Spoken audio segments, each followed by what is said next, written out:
Hey, good morning everyone. Jake Weidenbach with Nash Power Sports on a rainy Tuesday morning. I got a really cool assignment this weekend. Got to spend some time with an all-new motorcycle from Kawasaki, the first of its kind, and that's this machine right here, the all-new Kawasaki Ninja 7 Hybrid. Had a rainy commute to work this morning, but I'm actually really glad I got to experience it that way, because that's how a lot of people who buy this bike are going to experience riding. And the reason for that is this bike is intended to be a commuter and a city bike. And let's face it, if you commute on a motorcycle in Washington, you're going to get caught in the rain at some point. So I had some opinions about this bike going into it. Some opinions that come from an enthusiast standpoint. You know, I'm a car and motorcycle enthusiast, have been my whole life. I love banging gears, I love going fast, I love shifting, I love revving out engines, all that stuff.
I am 45 years old, and the older I get, the more practicality is starting to become a value of mine.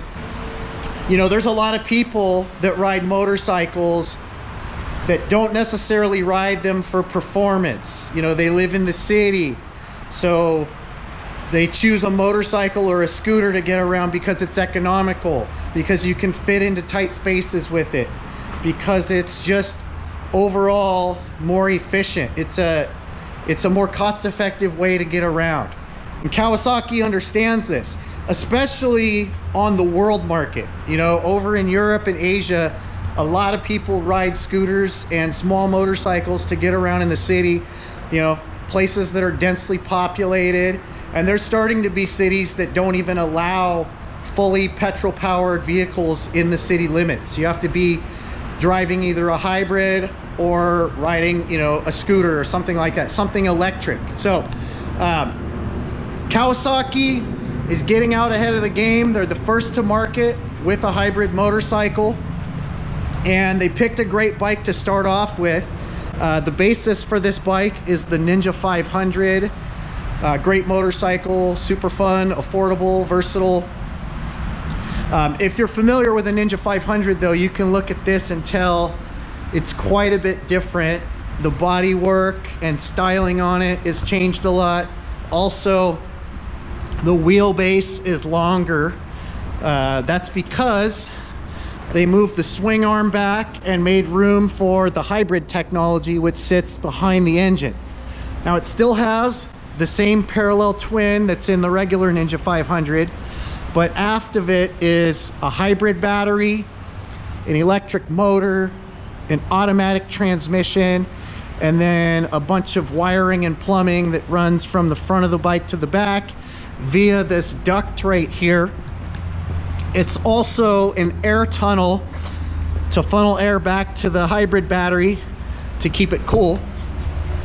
So when you add it all up, there's a decent amount of technology that's been added to this bike, which does add pretty significant weight to the motorcycle, 127 pounds to be exact. But I will say, it's cleverly packaged and it's well centralized, so you do feel it. I mean, this isn't quite as nimble as a Ninja 500 in the turns, but it's definitely still a Ninja at heart. It's fun on a back road, and it's still reasonably sporty.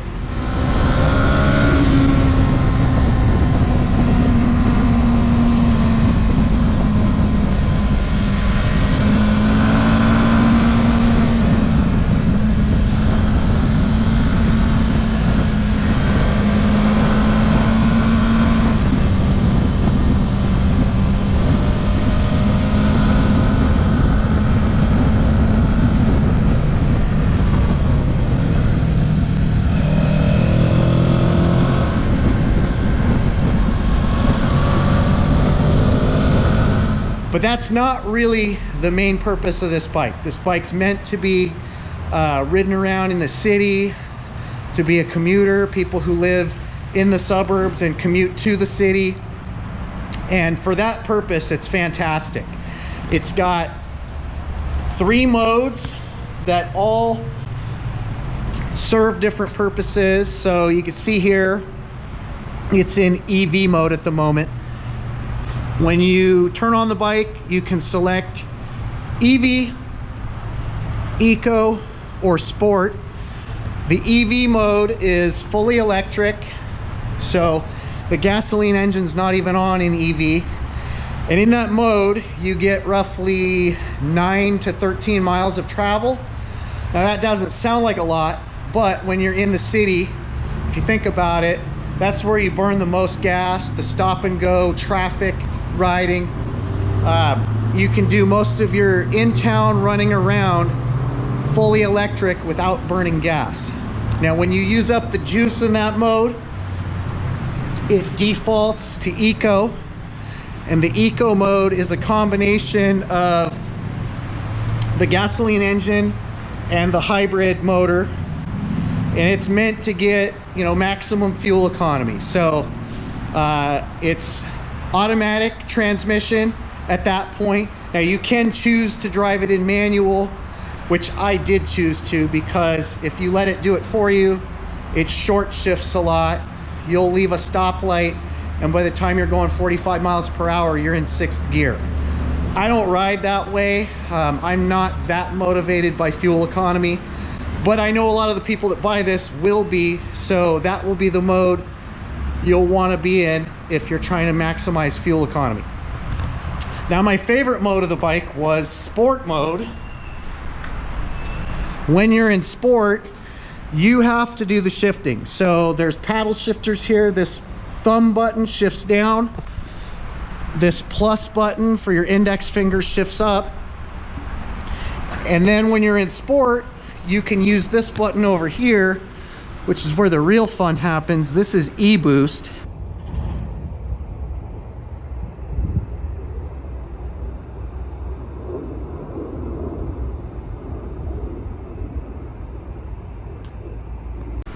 This is a 5-second surge of amazing acceleration. When you hit this button, the bike goes like Sonic the Hedgehog. It's very addictive and very fun.